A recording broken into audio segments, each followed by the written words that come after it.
Okay, good afternoon. I'm Councilmember Joe Buscaino, Chair of Public Works and Gang Reduction Committee. Today's Wednesday, February 4th. Welcome all. I'm joined by Councilmember Corinne Price of the 9th District. With that, we'll take general public comment. Do we have any cards for general public comment, Michael? No, Mr. Chair. Okay, at this point, we'll close general public comment and take item 1. Item number 1 is a report from the Bureau of Engineering relative to the vacation of the northern portion of Lookout Mountain Avenue from Oakstone Way to 122.4 feet westerly thereof. In fact, let me backtrack. I'm sorry. We'll reconsider item 1. But if I can direct your attention to the agenda, and we'll take these following items on consent, Mr. Price, unless you want to pull any of these items. Item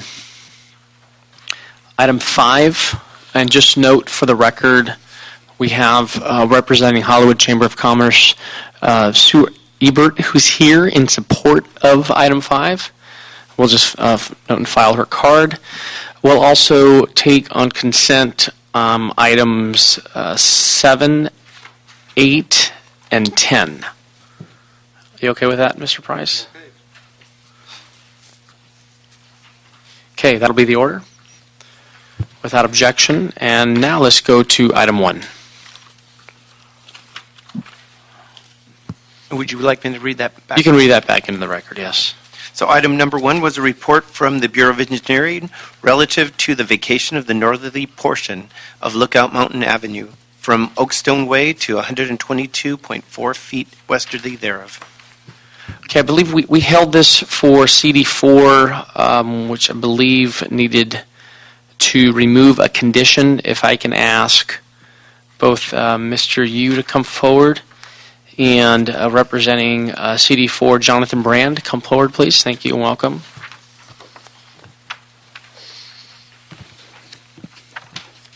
Okay, what's the request from the council district? Councilman Buscaino, the request is for deletion of condition number 8. Okay. Mr. Yu, are you okay with that? Yeah, we have no objection to that. Okay, Mr. Price, any questions? Okay, so we have one card. Looks like the property owner's here. You want to speak on this item? This is Nick Okolachis. I'm perfectly fine with Jonathan if it's... You're okay with that? Okay. So let's note Nick's card for the record. Thank you for joining us. So we'll approve item 1 as amended. And hearing no objection, that will be the order. So thank you so much. We'll send that to council. Thank you.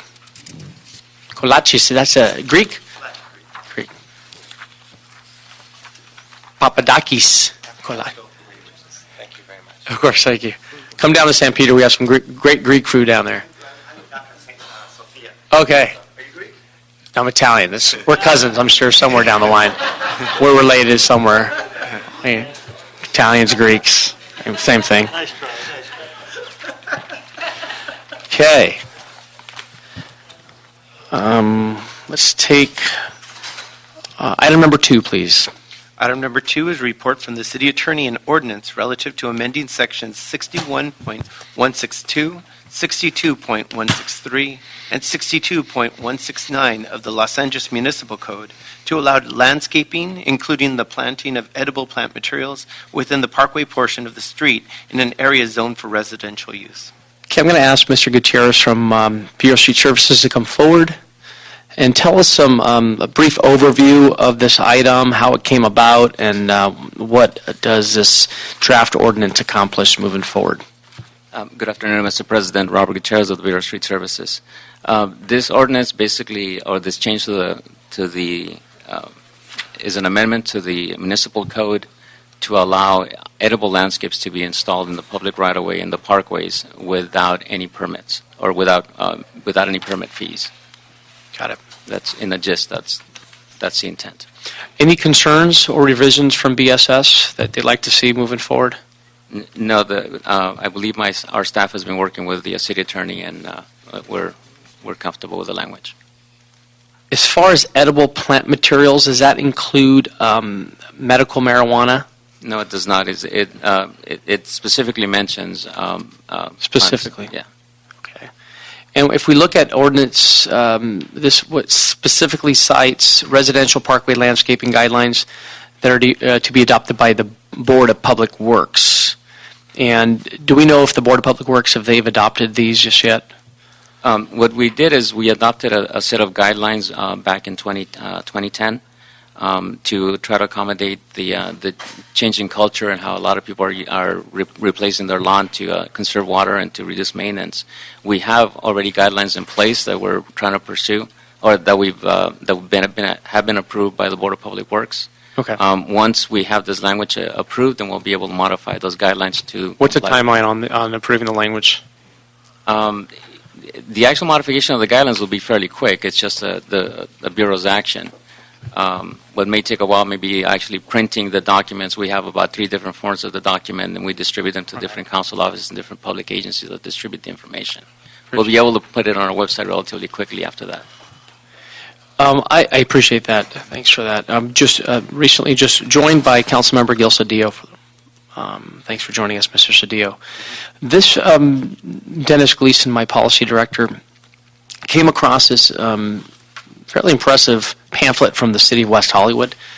It's a pamphlet which shares information on edible parkway gardening. What's the department's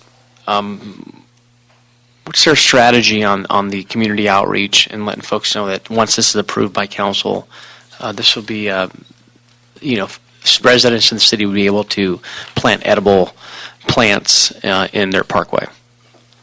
I don't know that we have a plan for doing public outreach at this time. I think once we have the amendment, we'll go ahead and tackle that. I think right now we're going to distribute the information to as many public agencies as possible. Most of the calls we get from the council offices, from the district offices, and from Bureau of Engineering's permit counter where people are trying to get permits. We'll distribute that information and make sure that we educate staff at the counter, and when we talk to the different council offices, that we have those pamphlets ready for them and let them know that that information is there. Yes, please do, and also neighborhood councils as well. The department's website. Any outreach we can do, the more the better. I feel this is an important step forward. An opportunity for residents to be afforded the ability to grow edible plants in their parkways. It's just a great use of green space. We have a couple cards. I'm going to turn over some my colleagues. Mr. Price. On the microphone. I'm glad this is moving forward. I've got some residents in the 9th that have already started digging and planting. This is an interesting little brochure from West Hollywood, and I think we should consider something similar. It doesn't, maybe not threefold, maybe it's just twofold. But in here they reference call 811 or log on to Dig Alert before you dig. It's the law. Is that a local law or is that a state requirement, or do you know? I don't know if Dig Alert is a state requirement. It's what level it is, but it is standard practice for any time you do any type of construction or any type of improvement. You are required to contact Dig Alert to identify the utilities. Okay, so that's something we should obviously publicize, right? Yes. Yeah. And are any kind of I'm sorry. Can you maybe during the permit process?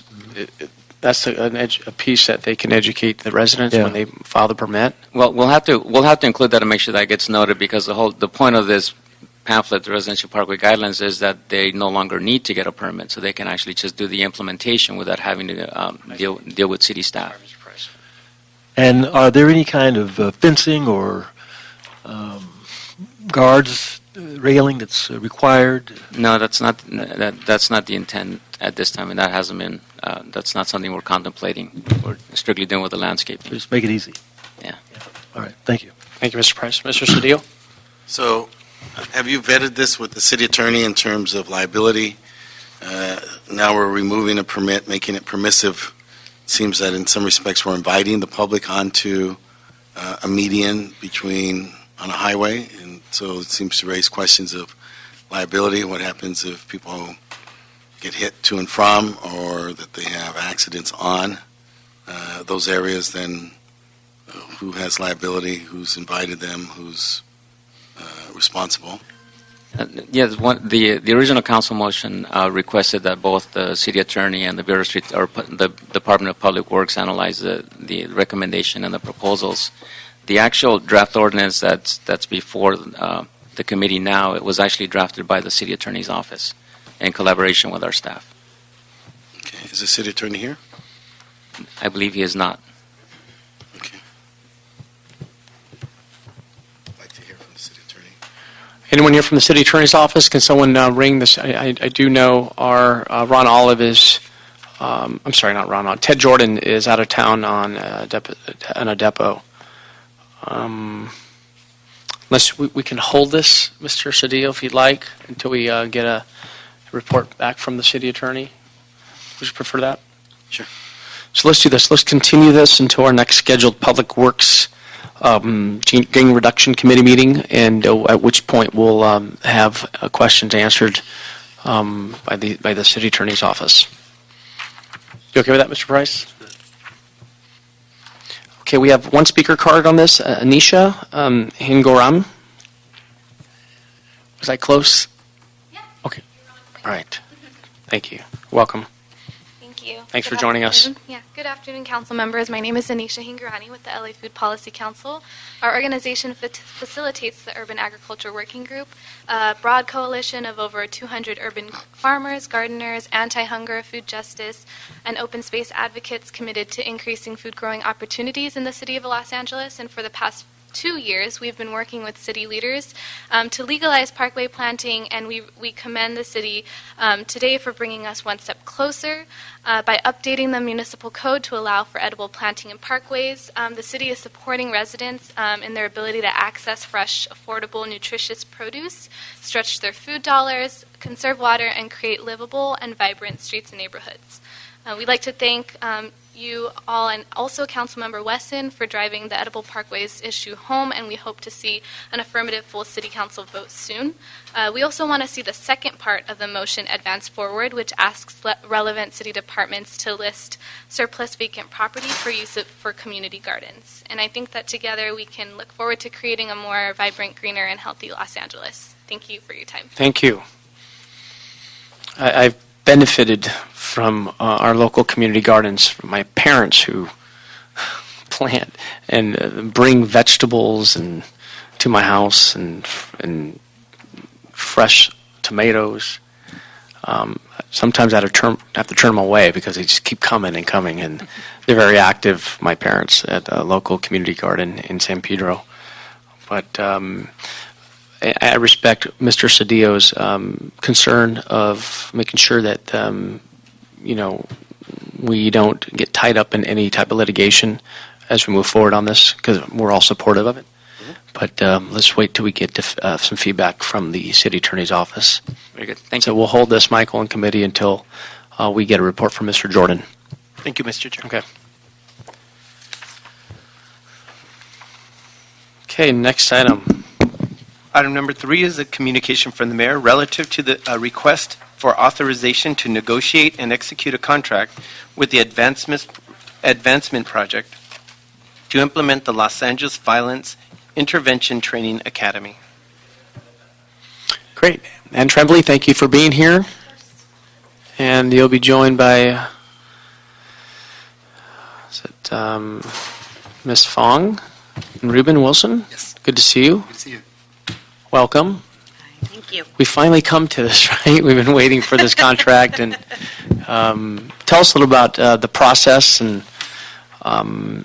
why the Advancements Project was selected, and give us their merits as on this item. Ruben or Ann? I guess I'll go ahead and start, and then maybe Ruben can jump in. His team actually managed the details of the procurement process, because, of course, my team was not involved directly in that to make sure that it Fair. that it was a fair and Sure. impartial process. Since my team, knows the various applicants well and the folks that came to the bidders conference and all that. So to keep that separation and impartiality, we just provided the information and support to Ruben's team within HSPS, who worked with the city attorney's office to make sure we met all the city's requirements. So the request for proposals went out back in April. The city, we hosted a bidders conference. How many people showed up to the The conference? bidders conference, I want to say... How many groups? Seven. Seven groups? Yeah, that was right. It was 7 different agencies attended the bidders conference. We actually extended the submission deadline by a week, I guess based on information that came in terms of timing. And then once the period closed, there were 2 agencies that submitted proposals, the Advancement Project and then the Center for Nonprofit Management. We worked hard to make sure that we found panelists that were knowledgeable about the subject matter but had no relationships or conflict of interest or anything that could connect them to the 2 proposers or any subcontractors within those proposers. And then we're able to convene them last October, where they had an opportunity to review each proposal in depth. And also we went ahead and brought each group in for interviews so that questions could be answered. They were able to make presentations and then have a question and answer period with the evaluation panel. And then the evaluation panel did their scoring, and the Advancement Project did come out higher than the Center for Nonprofit Management. I think by each one of the scorers, each one of the scorers rated the Advancement Project higher overall than the Center for Nonprofit Management. Although they were certainly impressed with both groups and appreciated the strengths and the passion of each group, Advancement Project was scored higher. And the Advancement Project was the incumbent, is that my understanding? Correct. Okay. Correct.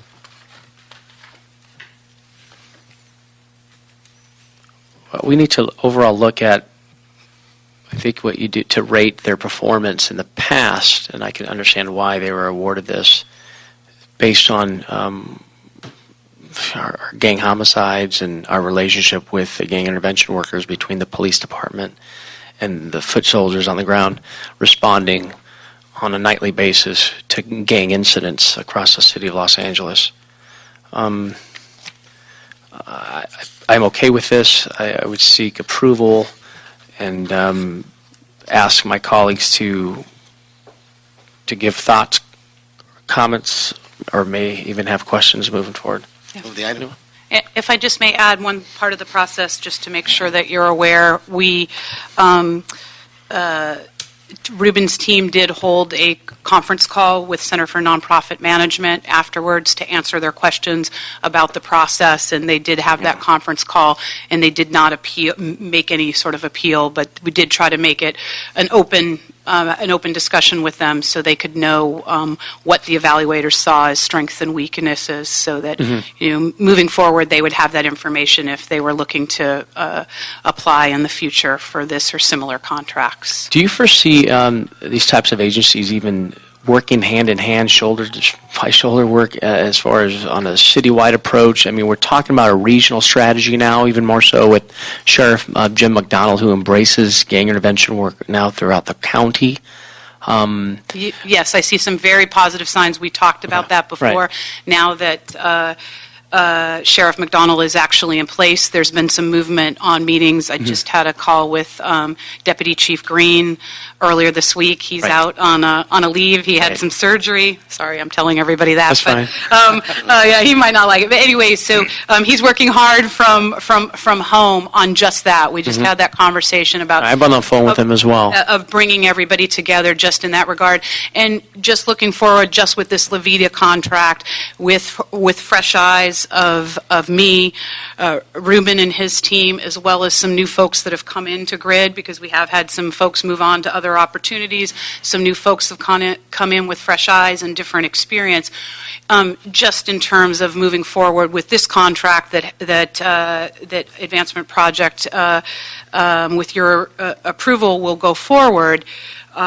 to make sure that we're making improvements on what this is right now towards our regional approach, towards being inclusive of all the different approaches, because grid is just one piece of that, of what's going on in the city, and also just to make the Levita that's been there before, that had some good pieces, to make it better and stronger. I've assigned one person in my group who's been with Grid for about 3 or 4 years to be the point person. He's our lead on all of our training, to make sure that we're improving what's been done, making it practical. Sure. The theoretical is important, but the practical, the on the ground, and then seeing what we can take from others' best practices to make the Levita better, but also to make what Grid does better. Right. So I'm hopeful. Holistically, right? Yes, exactly. So I think we've had these conversations before. We're on the same page with you. Like so many things in government, I wish it was happening faster. I know. But we're on a great track. I understand. Let's turn these words into actions, and Yes. I'm hoping within the next quarter we can, and my colleagues are okay with this, dedicate a committee meeting specifically on gang reduction and bring in Sheriff McDonald, bring in Chief Beck, and talk about ways that we can partner, because gang violence has no borders, and I've experienced that as a police officer for 15 years. And if something's happening and it's working and it's benefiting our gang reduction crime numbers and our gang homicides, which have been reduced to amazing numbers, we need to share that success with our neighbors. So. Yeah, and I think we're finally at that point where we can turn those actions into words. So, Ann, I'd like to direct you to work with Dennis and work with our respective council offices to arrange something in the next couple months. Okay, we'll do. Mr. Price? Did you indicate what the timeline was for actually awarding the contract, or what's the timing on this? Well, once if it's approved, the contract will be a 1-year contract, and we'll execute it right away. We're already in the planning stages because we do have about 20 intervention workers. Because of the long delay in the procurement process, we have about 20 intervention workers working through our various agencies who haven't been through the training yet, so we're anxious to get them trained. That's our first priority, as well as the training for summer night lights intervention workers, which happens during the spring before summer night lights launches. Thank you. Okay, with that, motion by Mr. Cedillo to approve this item, and seconded by Mr. Price, and without objection, that'll be the order. And just remind us, Michael, or Dennis, let's go forthwith on this when it comes to council, so you guys can get back to work.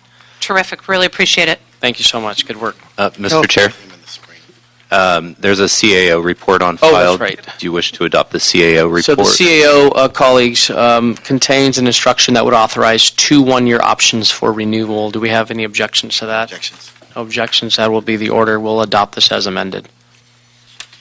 We'll include the CAO's report. Or did we word that right? Yeah. All right, I'm seeing just a bunch of eyes are like. Okay, let's adopt the CAO report. I almost And wanted to answer your call for city attorneys when you asked for a city attorney. I know. I almost called you up. I came this close to calling you up. I was like, wait a minute. No, it's not me. Thank you all. Good work. Thanks for all your help. Thank you. Okay.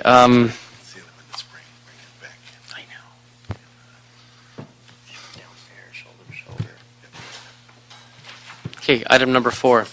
Both And these prior ones. to hearing item number 4, would you like to reconsider the items that were heard prior to Councilmember Cedillo coming in? Yes. Those are items number 1, 5, 7, 8, and 10. You want to hold any of those items? Okay, so that'll be, we'll approve those items on consent Item number without 4 objection. is a motion, Councilmember Buscaino for Councilmember Parks and Councilmember O'Farrell relative to naming the intersection of 48th Street and South Gramercy Place as Bishop T. Larry Kirkland Square.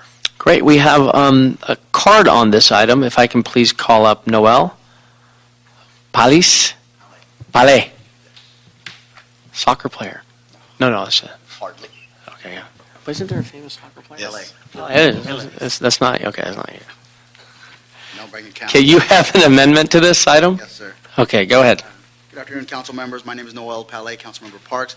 The amendment is we'd like to incorporate both of the ceremonial designations onto one. There is already one ceremonial designation currently there. We'd like to incorporate both of them into one whereby the intersection of 48th Street and Gramercy will be designated as Bishop Hamill, Hartford, Brookins, and Bishop T. Larry Kirkland Square. Okay, so you wanted to add a name. Yes. Okay. Just give that that language to the clerk. Any objection, colleagues? Yep. Okay, you're good? No objection. All right, we'll approve item 4 as amended without objection. Thank you. Let's stay here for number 6. Oh, that's right. On number 6, item number 6, you can read that into the record.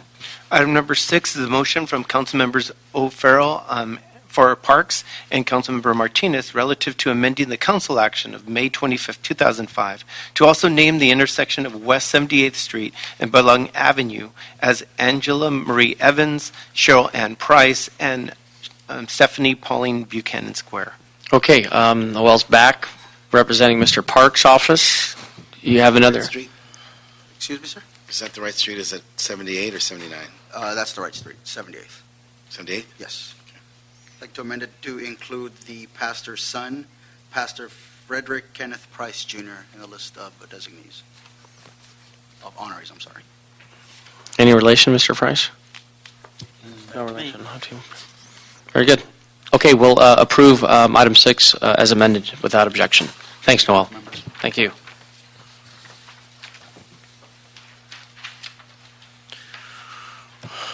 Okay, item number 9. Item number 9 is a motion from Councilmembers Krikorian and Martinez relative to the feasibility of limiting street sweeping no parking restrictions on streets near elementary schools.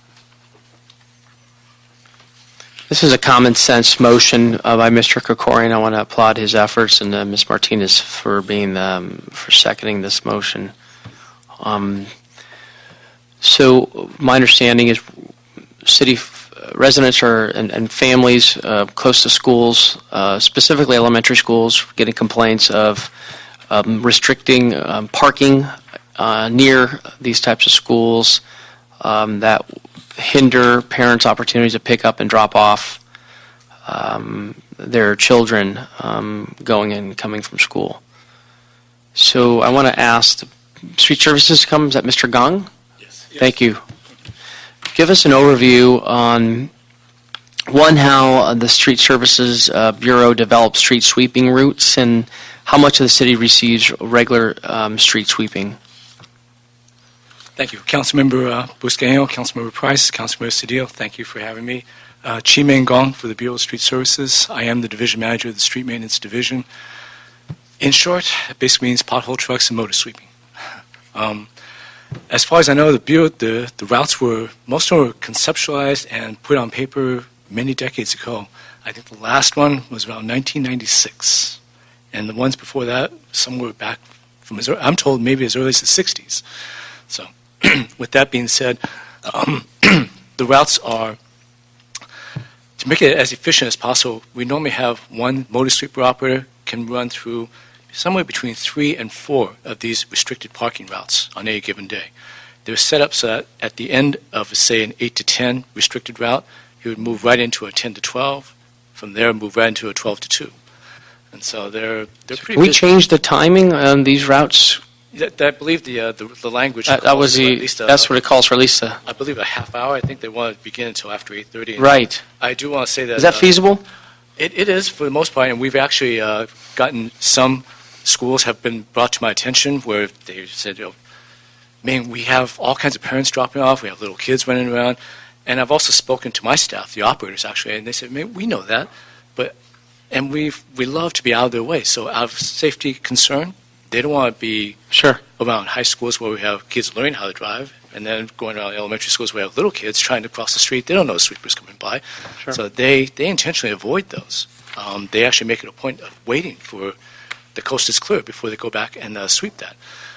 In some cases, they can come back near the end of the route, without having to jeopardize missing the 10 to 12 route. But for the most part, those schools have come to the Bureau's attention. We've accommodated them. We've actually worked with them. Even without an ordinance or without a change? This is certainly very good, and the Bureau would welcome this, but there are instances where I know of a school over in the valley where we actually gone so far as to put a bag over the signs. So that they're simply not enforceable at any time. We have other schools where we've suggested that, and they say, well, no, hold off on that. We like the sweeping. We want you to go ahead and sweep. Right. But, you just let us know. Because the second complaint after we do this is the parents can complain that their streets are dirty. That's right. And so we've actually had conversations back and forth with various schools about, what is the best for their particular district. And so But this seems like a great compromise where you just bump the time to a later time where it doesn't impact pickup or drop off. No, we'll certainly look into that. It depends on where in the route that is. If it's near the beginning of the 8 to 10 route, the sweeper operator may have difficult time going back to the very beginning of that route, hitting that particular block or whatever it is, sweeping that area, and then running over to hit this 10 to 12 route. So it's a challenge. I mean, DOT's in the house. Questions or comments from DOT? Obviously, they're in charge of the signage, right? Good afternoon, council members. Zaki Mustafa, LADOT. I would suggest that if we were to adjust the time, we really need to make the signs right then. Right. And I don't think we can expect people to read our mind about as to when we're going to be out there. So once we have determined as to which route, which blocks and the links we're going to be changing, maybe we need to work together and install new signs out there, replace existing signs with the new signs. We are talking about a tremendous amount of signs, so I know in the city we have over 600 schools. And each school, say, assumably 4 blocks contiguous to it, or 5 around there, then we're talking about quite a few signs. Right. Fiscally, it will have an impact on the department. Sure. Well, the maker of the motion is the chair of Budget and Finance. So that's a good thing. No problem, then. Colleagues, have any questions on this item? We're good? No, makes sense. Yeah, not really related to this. My concern, not totally related, is how we get additional streets on the schedule for cleaning. The complaint in my area is that not enough streets are being cleaned. And we certainly have issues on some of the major, I'm talking about the major thoroughfares, Vernon, King, certainly issues around the schools, but, it's a broader question that we will bring up with you a little later. Okay. Gil, you good? No. Yep. Thank you, Mr. Price, for that input. Mr. Clerk, do we have, I don't want to delay this, but I feel that our Transportation Committee should take a look at this as well. Can we make that recommendation, refer to Transportation on the Get a council dual floor, right? referral? A dual referral, right? Yes, we could put that as a question. Okay, let's do that. Thank you. Thank you. My question, does it delay council action if we dual refer it? More than likely it will, because then they would have to find a time to Schedule it, right? and we don't know what their schedule would be like. As Mr. opposed Corcoran, to, does he want to move this? The CD2 is anxious to get this forward, but what you could also do is ask that the report that comes back be referred to both committees. Let's do that. We'll dual refer it once it's approved from council. Make sense? Okay, let's move this to council without objection, and that'll be the order. Thank you so much, Mr. Gong. Thank you so much, Zach. Okay, final item? item number 11? 11. Item number 11 is a motion from council members Buscaino and Englander relative to an agreement with Metro for consultant services to effectuate the public way reservation system enhancements. Good, we have BOE here present. Thank you. Please join us. Have a few questions. This is looking at seeking an agreement with Metro for $300,000. Ultimately, I'd like to accept these funds for consultant services on how it, with hopes of improving our public way reservation system. Give us an overview of these dollars from Metro and how it came to us, and what will the consultants be studying? All right, my name is Larry Hsu. Good afternoon, Councilman. Good afternoon. This idea, my understanding was born out the Construction Coordination Task Force, but also looking at other cities, as you know from the motion that was introduced at this committee, to improve the efficiency related to construction of the public right-of-way, minimize the number of shutdowns associated with various utilities and constructions. Right now, sometimes a street is paved, and then later a utility comes in and closes the street again to put in a utility. Then maybe a private developer comes in and does something. Right. And these are all separate closures. They work in silos. And each time that happens, it also further degrades the street. Life of the street is degraded every time you cut it. So some other cities, such as Chicago, have developed a system to proactively coordinate and have bring these constructions to happen simultaneously, and at the same time, with that efficiency, be able to cut the cost long term, related to the life of the street, but also it saves each of those utilities from there's some savings from doing it all together. I guess. Now, as far as the materials and labor costs as well. Yeah, exactly. Now, the CCTF, one of the members is Metro, and they have a lot of work in the public right-of-way right now related to all their major rail projects, and so they're very interested in improving how we coordinate their construction in the public right-of-way, and this is some funding that they've identified to help our effort. Do we think the entire $300,000 will be spent by the consultants for the consultants? Sometimes I feel I'm in the wrong business. I should be a consultant around here. Jeez. Well, what happens if we don't all use the entire $300,000? I think right now we're in the more discovery to see how much could this cost. We don't really have a good firm grasp on what we're getting and what's the potential. How soon will we have the details of the work that they're going to provide us? I think the first phase is to find out what other cities have done and engage some of those contractors. How much does it cost short term, at the beginning, and also long term to sustain it? And then we'll have a much better idea, and then we'll have a work plan. And the model city you're saying is Chicago. I think. Would you agree? Good afternoon, Councilman. My name is Randy Price with the Bureau of Engineering also. I think we're going to look at not just Chicago, but Boston, San Francisco, and a number of cities that have implemented systems of this type. And one of the tasks for the consultant is to have those vendors come in and present to the task force their solutions and how they have implemented those solutions within the cities where they have been implemented.